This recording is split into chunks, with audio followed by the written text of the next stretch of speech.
네, 안녕하십니까. 요번 시간에는 산불에 관해서 공부를 한번 해보겠습니다. 119에서 산불에 대해서 문제가 많이 났습니다. 그래서 산불에 대해서 한번 공부를 해보겠는데요. 119에서 산불 감식 지표 뭐 세 가지 이렇게 좀 아리송한 문제가 나왔습니다. 그래서 제가 어제 오늘 사이에 책을 보다 보니까 이렇게 산불 취약 지도에 대한 것이 있더라고요. 산림청 국립산림과학원에서 만들어낸 것입니다. 그래서 뭐 산불 취약 지도란, 그래서 뭐 시험에 나올지 모르니까 한번 공부를 해보겠습니다. 산불 취약 지도 1. 정의, 그리고 2. 산불 취약 지도 예시, 그리고 산불 취약 지도 내용은 어떤 것들인가, 한 4가지. 그리고 큰 4번 산불 취약 위험 지수는 그럼 어떤 것들이 있는가, 그리고 산불 위험도는 어떤 등급으로 나뉘어져 있는가, 그리고 6번째 분석 결과 및 조치사항은 어떻게 할 것인가, 그리고 7번째 결론, 이제 이런 식으로 공부를 한번 해보겠습니다. 산불 취약 지도 정의. 산불이 잦고 산불로 인해서 피해가 예상되는 지역을 분석해서 지도화한 지도. 산불이 잦고 산불로 인해서 피해가 예상되는 지역을 분석해서 지도화한 것이다. 지도화. 2번째, 27년간 산불 데이터를 분석해서 산불의 발생, 확산, 피해를 위험에 따라서 A에서 D등급으로 나누는 것이다. 산불 취약 지도란 정의. 산불이 잦고 산불로 인해서 피해가 예상되는 지역을 분석해서 지도화한 것이다. 2번째, 27년간 산불 데이터를 분석해서 산불의 발생, 확산, 피해, 이런 키워드는 반드시 들어가야 되겠죠. 발생, 확산, 피해, 위험에 따라서 어떻게 A에서 D등급까지 나눴다. 그것을 산불 취약 지도라고 하는 것이다. 다음, 큰 2번 산불 취약 지도 예시. 이제 이런 것이 만약에 시험에 난다 그러면요, 또 이제 산불에 관한 시험이 나게 되면은 산불 취약 지도가 아니더라도 뭐 동해안 산불이 대응하는 원인과 복구 방법에 대해서 설명하셔. 만약에 이런 시험이 이제 119회처럼 나왔다면 산불 취약 예시도 이거 그려준다고 해서 마이너스 되는 요인이 아닙니다. 절대 플러스 되지 마이너스가 되지 않습니다. 제가 이번에 119에서 산불 관련 그 문제, 동해안 산불이 대형화되었다. 대형화된 원인이 어떤 것이 있으며, 그리고 복구는 항구복구와 뭐 이제 응급복구와 항구복구가 있는데, 응급복구는 도로변에, 그리고 민가가 있는 지역, 산사태 위험 지역에 먼저 하고, 그리고 항구복구는 이제 맞춤형 조림 지도에 의해서, 적시적소에 의해서, 그리고 혼혈임을 갖다가 조성한다. 뭐 광역 내화수림 조성한다. 이렇게 써갖고 제가 고득점을 받은 적이 있습니다.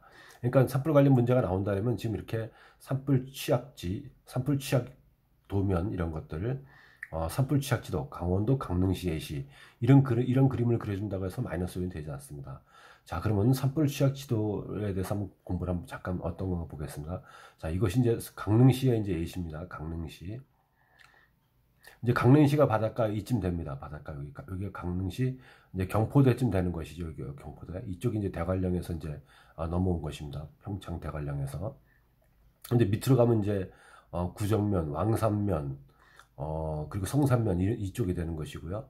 여기 이제 뻘겋게 아주 위험한데 이렇게 되는 것이 이제 강릉 사천면, 그쪽이 되는 것입니다. 소나무가 엄청 많이 이제 분포가 되어 있는 이런 지역이죠. 이제 그러면 이제 여기 보는 것 같이 밑에 이제 범례가 있습니다. 산불 취약 지역, 아주 빨간색은 A등급. 아까 말씀드린 이제 사천, 이런 바닷가에 소나무 단수님, 그리고 왕산면, 성산면의 빨간 부분 있지 않습니까? 이런 것은 이제 A등급입니다. 산불이 자주 나죠. 왕산, 성산, 사천 그쪽에. 그리고 여기 B등급이 이제 황색입니다. 황색. 황색은 이제 빨간 색깔하고 A등급하고 주변에 항상 같이 있고, 이쪽에 이제 북부입니다. 주문진 쪽이죠. 양양 현남면하고 경계인 강릉의 북쪽입니다. 주문진 그쪽이죠. 그리고 이쪽에 성산 쪽, 이쪽에 이제 동해시 쪽으로 가는 부분, 이쪽에 다 소나무 단수님입니다. 우리에게는 산림재에서 산불에 취약한 단수님, 소나무 단수님이 황색이 이제 B등급이 되는 것입니다. C등급은 이제 노란 것입니다. 노란 것일수록 이제 산이 이제 해발보다가 높아지고 활엽수가 많은 쪽에가 이제 C등급이 되고, 이제 하얀 것은 이제 완전 D등급입니다. 지대가 높고 뭐 선자령 부분에 활엽수림대 이런 데는 산불이 좀 적게 나는 것이요. 사람들도 적게 가고 인구 밀도도 낮고 그런 데입니다. 그래서 산불 위험 지도라는 것은 이렇게 조성이 되는 것이구나. 이것이 이제 27년간 한 자료에 의해서 이렇게 나왔다는 거 아니겠습니까? 뒤에 이제 부원 설명은 뒤에 하겠습니다. 자, 그럼 산불 취약 지도의 내용은 무엇인가? 국립산림과학원은 지난 1991년부터 2017년까지 27년간 발생한 전국의 1만 1643건의 산불 데이터를 GIS 지리정보 시스템으로 종합 분석해서 향후 산불의 발생, 확산, 피해 위험이 높은 지역을 선발해서, 키워드입니다. 반드시 들어야죠. 발생, 확산, 피해. 아까 된 것처럼 지자체별 산불 취약 지도를 작성하였다. 그리고 네 번째, 산불 취약 위험 지수는 그럼 어떤 것이 있는가? 6가지입니다. 산불 발생 밀도가 얼마큼 많이 발생하는, 그 지역에 얼마큼 많이 발생했느냐, 침엽수림과의 거리가 어떠냐. 이제 아까 얘기한 소나무 단수님이 가깝다 그러면은 위험 지수가 높으니까 A등급이 많다고 말씀드렸죠. 인구 밀도, 사람들이 많이 댕기는 곳이 아무래도 산불이 많이 난다. 농가, 논밭으로 태우기, 집 뒤에서 이렇게 뭐 소각하다가 또 산불로 옮는 경우, 또 산나물 같은 약초 같은 거 따다가 이렇게 또 산불로 옮겨지는 경우, 차량에서 담뱃불을 갖다가 버리다가 산으로 옮겨 붙는 경우, 이런 거죠. 건물 밀도는 또 어떤가? 집이 많으면 산불 위험이 높은 거죠. 그리고 재약자 시설의 분포, 국가보호시설의 분포, 이런 것들이 산불 취약 위험 지수가 되겠습니다. 그러면 산불 위험도는 어떻게 나누냐? A등급은 상위 0에서 10%, B등급, C등급, D등급으로 이렇게 나눈다. A등급이 얼마 안 되는 것이 가장 적죠. 그 지역이 적은 지역에 많이 난다 이겁니다. 산불 위험 지표가 높으니까, 위험도가. 근데 D등급 같은 경우는 이제 뭐 선자령이라든가 백두대간 이쪽이죠. 이런 데는 사람의 숫자도 드물고 활립수림이 많이 분포하고 이런 산불이 좀 적게 나는 부분입니다. 그리고 분석 결과 및 조치사항은 어떨 것이냐. A등급에 가까울수록 위험도가 높다. 그래서 두 번째, 해당 지역 내 산불로 인한 재산 인명피해가 많이 발생한다.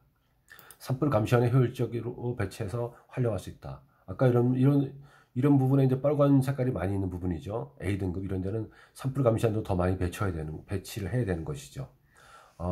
이제 감사 때, 국정감사 때 농림산 국회의원 이런 분들이 산림청을 해서 대정부 질의를 할 때 날카롭게 하는 것이 바로 이런 것입니다. 국립산림과학원에서 이렇게 산불 위험 지도 같은 것이 이제 이런 것을 발표하고 그랬는데, 지자체라든가 뭐 지방산림청 관리소에서는 이런 데는 산불 감시원을 더 배치해야 되고, A등급은, 그리고 C등급은 덜 배치해야 되는데 이런 것을 적정하게 배치하느냐, 이런 데서 대한 산불 감시를 갖다가 어떻게 하느냐, 산불 발생 요인 지표를 갖다가 좀 감소시키려고 이런 위험 등급에 따라서 하느냐, 이런 것을 감사해서 자꾸 지적을 하는 모양입니다.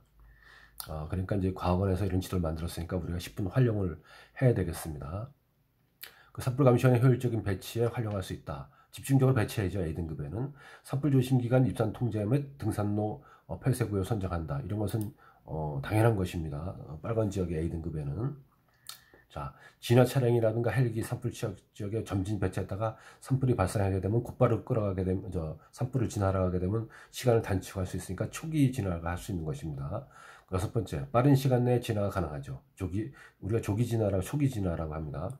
산불로 인한 피해를 최소화할 수 있는 것입니다. 빨리 진화에 참여하니까. 그리고 산불 관리 통합 규정에 대한 명시한 산불 취약 지역을 운영할 수가 있다. 이런 지도로 인해서 이렇게 7가지에 대한 그 조치와 효과를 거둘 수가 있는 것입니다. 이런 것이 이제 키워드이죠. 이런 것은 써줘야 됩니다. 산불 취약 위험 지도만 공부할 것이 아니라 이런 지도를 갖다가 만들어서 이러한 효과가 있다, 이런 공부를 해야 되는 것이죠. 그리고 결론은 이제 여태까지 말씀한 것 중에서 키워드 같은 것을 반드시 써주면 되겠습니다. 여러분, 그래서 산불의 발생, 확산, 피해, 이런 얘기, 그리고 A부터 D등급 이런 얘기, 그리고 이제 A등급은 어떤 데일 것이다, 이런 얘기, 산불 취약 위험 지수는 어떤 것인가, 그리고 어떻게 써먹는가, 이런 것을 갖다가 공부를 하게 되면은, 산불에 관한 문제가 나오게 되면 여기서 엑기스만 한 2-4꼭지를 갖다가 쓰게 되면은 쓸 거 없을 때 상당히 유용하기 때문에 이번 시간에 산불 취약 지도를 제가 공부를 한번 해봤습니다. 산불 취약지도 상당히 산불에 대한 문제 쓸 때 유용하니까 꼭 암기를 해 두시기 바랍니다.